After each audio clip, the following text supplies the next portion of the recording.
Hi everyone, Aaron here for Zollotech, and I had a chance to check out the brand new Microsoft Surface Studio. Now it's not out yet, but I was at the Microsoft store in South Park in North Carolina in the South Park Mall, and they actually had 3 of these there, so I thought I'd check them out. You'll see it comes with a mouse and keyboard, and then we have the Surface dial in the distance.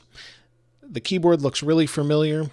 The display and everything looks nice, but this Surface dial is really pretty interesting. So it's basically sticky on the bottom, it's aluminum, and you push it to interact with your different content. But first I had to try and change the direction or the display tilt. So the whole display is hinged and you just push it down. It's on a zero gravity hinge and it just moves nicely down. It's not all the way down because those things were in the way, the keyboard, mouse, and the Surface dial. Then we have the pen on the side, and this Surface dial was really interesting. It's just an aluminum puck basically that sticks to the display, or you can use it on whatever surface you're on and you just spin it or push it to change what it does. It interacts differently with each thing you're using. So the keyboard looks basically like a Mac keyboard, and it's really high quality. It's aluminum. The base is aluminum, and everything's just really well built. The display is super thin.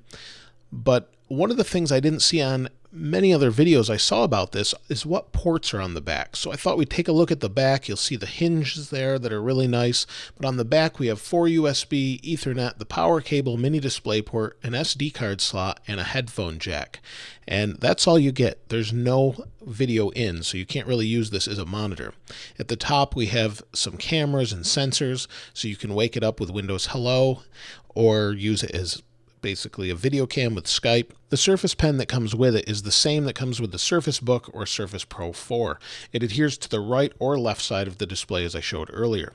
Now the big thing here is the Surface dial. If you place it on the screen, the on-screen guide follows it, you push it, and it changes what you're manipulating, and the latency is very good. The latency of the pen is also really good. As I'll show you here, as I scribble on this, it kept up really well. It didn't really lag or anything like that, and you'll see it's as responsive as the Surface Book or Surface Pro 4, maybe even more so. You can also manipulate the screen using your fingers. You can just put your fingers on there and pinch to zoom. You can move things around, and it responds as you'd expect. It's like any other touchscreen these days.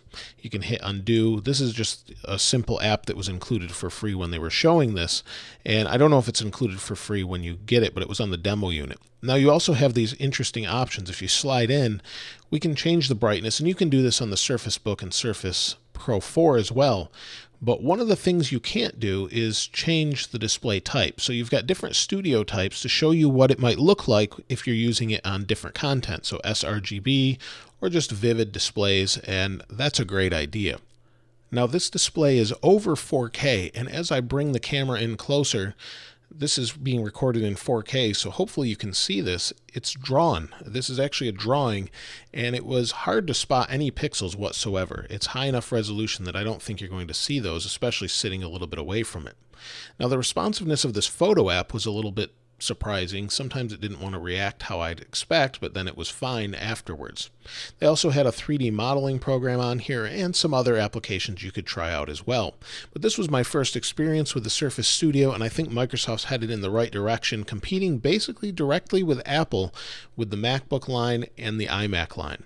But let me know what you think. If you've used one of these, have you tried one out at a Microsoft store?